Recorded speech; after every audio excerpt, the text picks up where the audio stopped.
Acts 3:20 and 21 says, and that he may send Jesus Christ, who? The Father may send Jesus Christ, who was preached to you, before whom heaven must receive until the times of restoration of all things, which Yahweh has spoken by the mouth of his holy prophets.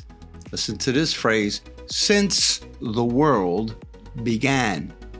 Yahweh is in the restoration business. And if you are in the place of needing restoration or needing something to be restored to you, something maybe that which was lost, stolen, or destroyed, Yahweh wishes to bring restoration to you. Today we will see how Yahweh began the restoration process with the very creation that was all but destroyed. Hello, I'm Dr. Ray, and welcome to this week's Hosea International Speaks.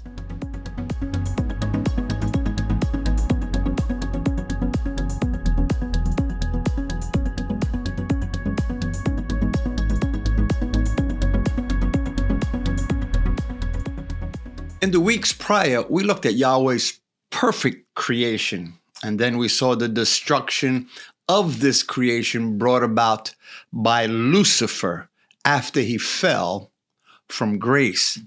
And just to recall, let's look at Genesis chapter 1, verse 2 again.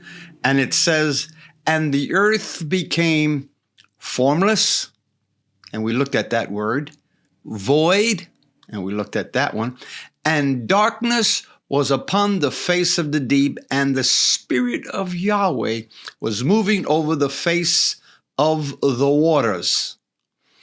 I want to look at two types of darkness, so that'd be the third of the three that we're looking at. And I want to look at the word that we use for darkness. There was, and I heard a teaching out there that says the interpretation of this word darkness used here in Genesis chapter 1 verse 2 means to be obscured from man's vision, and that when the light came, he was able to see God. Well, there's two Hebrew words that is used for darkness. The word used here in chapter 1, verse 2 is the word choshek. It means darkness in the sense of misery, destruction, death, sorrow, and wickedness. Now, I don't think that type of darkness is what the Lord wants us to be in. Now, the other word for darkness is the word arafel, which means a cloud, a heavy cloud around it. In other words, this darkness or this cloud was used for the protection of individuals from the glory or the presence of Yahweh, like that which was used to protect Moses when he came into the presence of Yahweh. Now, when Yahweh is about to move, the Holy Spirit always seems to precede him, preparing the area in which the Father is going to move. I like to say it this way: separation and preparation for restoration. What is that? The Holy Spirit was preparing, I believe, the earth for changes, for restoration that would be brought about by the Father.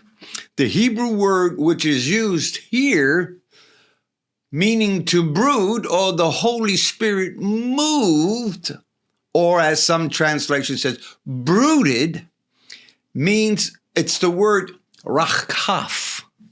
The picture that is painted for us here is the Holy Spirit hovering over the earth and preparing it for change. And it was not only the earth that was in for change, but there was also a change that was going to go into the heavens. Genesis chapter 2 says this, and Yahweh said, let there be, or he said, let it be, or let there be. This verse is used 8 times in this first chapter, verses 3, 6, 9, 11, 14, 20, 24, and 26. These 8 times is used when Yahweh is restoring back into the earth that which was there before, except for the 8th time he uses that, let there be, he said, let us make man. In each instance, Yahweh spoke the word. I want you to understand that speaking brings about change. But now, understand this. That is how the world came into being. But let's look at Hebrews chapter 11, verse 3, and what was used with the spoken word. It says this, the Passion Translation says it this way. Faith empowers us to see the universe that was created and beautifully coordinated by the power of God's word. He spoke, and the invisible realm gave birth to all that is seen. When Yahweh established this earth, he was setting precedents. He was setting or establishing how this world was going to be run or how it was going to be governed. Remember, Yahweh wishes to establish the ecclesia, which is his governing body. There's a lot out there on the ecclesia. You can Google it anywhere and see that. So what he was doing, he was establishing his governing body here on the earth. And yes, we ought to get involved in government or local education, on boards, on city councils, governments, schools, education, businesses, church, the religion, media, entertainment, and arts. So yes, we are to get involved with that. We're going to see throughout the word individuals getting involved in their local government or in their local areas. Let's look at just 3 or 4 of the individuals that got involved with their government. Moses, first of all, he was a leader of a vast ecclesia, nearly 3 million coming out of Egypt. So he had a large congregation. Look at Joseph, who was only second to Pharaoh himself. And obviously we look at Daniel, who also was in charge of those things going on because of his word and because of the prophetic insight that God had put into him. It means getting involved where you live. Now notice the phrase. I want you to see the phrase here that you'll see also several times. And the evening and the morning were the first day, evening and morning was the second, evening and morning was the third, all the way to the 6th day. That phrase, evening and morning, and I like to and notice the order of it. It didn't say morning and evening like we operate on. It says evening and morning. And this phrase has the implication of moving from chaos to order. So it could be read something like this. There was chaos, and then there was order. And with that, Yahweh said the phrase, you will see Yahweh bringing order by speaking the word.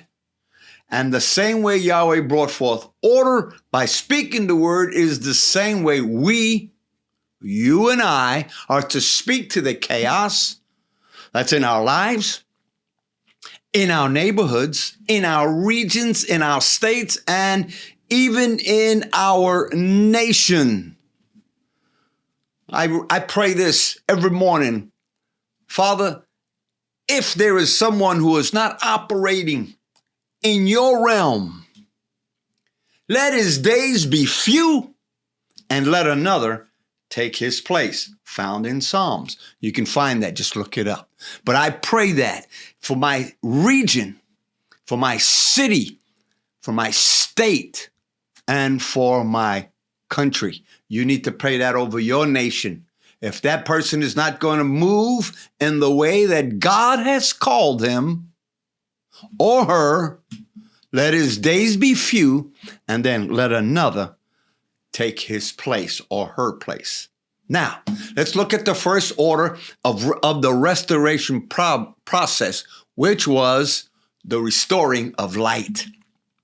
Verse 3 says it this way, and Yahweh said, let there be light, and there was light. Now, the word light here is the word or, where we get our English word aura. So you need to look that up. And when Yahweh called the light into existence, it was more of a command. For example, it said, light be. And light was. It's also believed that the words light be also carries a sound. And if one was to hear the light that's going forth, we would hear the words light be. It is also, this light is not the same light that comes from the sun, moon, or stars. This is an illumination. And this illumination, I believe, is from Yahweh himself.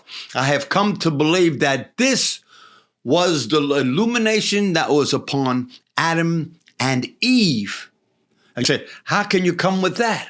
Well, I'm glad you asked. It says, note Romans chapter 13, verse 12. It says, let us put on the armor of light. I wonder what that light is. I'm glad you asked that question also. The Greek word used here is the word phos, P-H-O-S-H, which means a heavenly light, such as surrounded the angels when they seem to have appeared on the earth. I have come to the conclusion that this aura, this phos, is the same light that covered Adam and Eve. And because of that light, because of that glory, they didn't know they were naked until they sinned. And the aura or the light or the glory was then turned off. It wasn't covered by darkness because darkness can't cover light. But it was turned off.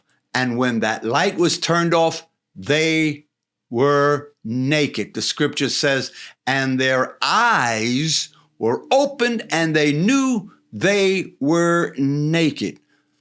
Genesis 3, verse 7.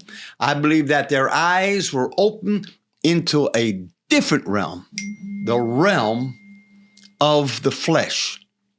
Now, we're going to go ahead and leave it here until next week, and we'll pick up with the rest of the creations or the restoration process of Yahweh. So if you have any questions, go ahead and please write me at HoseaInternational@yahoo.com or at HoseaIntSpeaks@gmail.com. And if you want to go ahead and subscribe, I believe it's right about there. You can see it, or is it on the other side? It might be on that side. So go ahead and subscribe. And if you have any questions, go ahead and write me. And so with that being said, this is Dr. Ray, and we'll pick it up here next week on Hosea International Speaks.